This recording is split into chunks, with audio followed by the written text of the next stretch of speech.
Hi hello வணக்கம். Welcome back to Tamizhera channel. ஆக்சுவலாக பார்த்தீங்க அப்படின்னா Bigg Boss season 8 grand launch ஆக போகுது.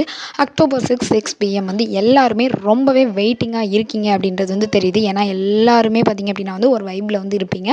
ஏன்னா நமக்கு இனிமேல் பார்த்தீங்க அப்படின்னா வந்து கண்டென்ட்டுக்கு வந்து பஞ்சமே வந்து இருக்காது. உள்ளே அடிச்சுப்பாங்க, விளையாண்டுப்பாங்க, என்னென்ன பண்ண போகிறாங்களோ. அது மட்டும் இல்லாமல் புதுசாக இந்த டைம் பார்த்தீங்க அப்படின்னா வந்து விஜய் சேதுபதி வந்து களத்தில் வந்து இறங்கியிருக்கனால ஸோ இவர் எப்படி பண்ண போகிறாருன்ற ஒரு ஆவல் தான் நமக்கு அதிகமாகவே வந்து இருக்குது. இந்த டைம் பார்த்திங்க அப்படின்னா வந்து டாஸ்க் எல்லாமே ரொம்ப சுவாரஸ்யப்படுத்தியிருக்கிறதாகவும் அதே மாதிரி வீடும் பார்த்திங்க அப்படின்னா வந்து பல கோடி ரூபாயில் வந்து எல்லா ஃபெசிலிட்டிஸும் வச்சு நிறைய அல்ட்ரேஷன் பண்ணி இந்த டைம் வந்து 8 அப்படின்றது வந்து எல்லா இடத்துலையும் வந்து பொதிக்கப்பட்டு இருக்கதாகவும் ஒரு நியூஸ் வந்திருக்கு.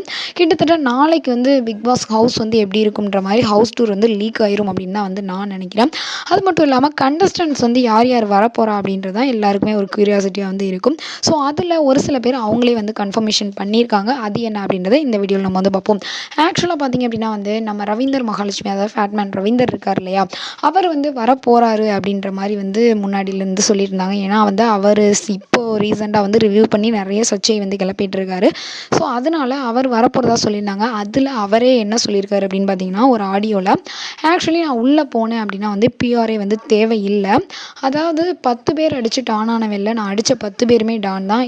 எனக்குன்னு தனியாக நான் பிஆர் செட் பண்ண வேண்டியதே இல்லை. ஆல்ரெடி எனக்கு வெளியில் பிஆர் வந்து இருக்குது. ஸோ இப்போ அதாவது என்னென்னா இந்த பிக் பாஸை வந்து கண்டஸ்டன்ஸோட ஃபேமிலி பார்ப்பாங்க அப்படின்றத விட நான் உள்ளே போனேன்னா 7 சீசனோட ஃபேமிலியுமே வந்து என்னை வந்து பார்ப்பாங்க. அந்த அளவுக்கு வந்து என்ன அப்படின்னா வந்து டெய்லி வந்து தம்ப்நெயிலில் வந்து நம்ம தான் இருக்கணும். சரியோ தப்போ டெய்லி நம்ம வந்து கண்டென்ட் வந்து கொடுத்துட்டே இருக்கணும் போனால் அப்படின்ற மாதிரி வந்து அவரே சிம்பாலிக்காக வந்து சொல்லிட்டாரு. ஸோ அவர் கன்ஃபார்ம் இந்த டைம் வந்து போகிறாரு போல். அதே மாதிரி பார்த்திங்க அப்படின்னா வந்து நம்ம அர்ணவ், அன்ஷிதா அண்ட் திவ்யா இவங்க மேட்டரில் வந்து மிகப்பெரிய லெவலில் வந்து என்ன அப்படின்னா வந்து ட்ரெண்டான ஒருத்தர் தான் நம்ம அர்ணவ். ஸோ அர்ணவ் வந்து உள்ளே போகிறனால நம்ம அக்ஷிதா இருக்காங்க இல்லையா, அவங்க ரொம்பவே மிஸ் பண்ணி என்ன போட்டிருக்காங்க அப்படின்னு பார்த்தீங்கன்னா போஸ்ட்டு, புயலே வந்தாலும் நம்ம 2 பேரோட பாண்டை வந்து பிரிக்கவே முடியாது அப்படின்ற மாதிரி அவங்களோட சோஷியல் மீடியாவில் 2 பேரும் கை கோர்த்துக்கிட்டு இருக்க ஒரு ஃபோட்டோ வந்து ஷேர் பண்ணியிருக்காங்க. ஸோ அதனால கிட்டத்தட்ட இவர் வந்து உள்ளே பிக் பாஸ் போகிறனால 3 மாதம் வந்து பிரிஞ்சிருக்கனால அந்த ஸ்டேட்டஸ் வந்து அவங்க வந்து போட்டிருக்காங்க போல். ஸோ இவங்க 2 பேரும் வந்து கன்ஃபர்மேஷன் வந்து ஆயிருக்கு. நாளைக்கு பார்த்தீங்க அப்படின்னா வந்து எல்லா கண்டஸ்டன்ஸோட பிஆர் வந்து வேலை பார்க்க ஆரம்பிச்சிருவாங்க. ஸோ அதனால் நமக்கு கண்டிப்பாக வந்து யார் யாரெல்லாம் வரப்போகிறா அப்படின்ற கண்டென்ட் வந்து கிடச்சிடும். ஸோ ஓகே பாய், நாளைக்கு வந்து பார்க்கலாம்.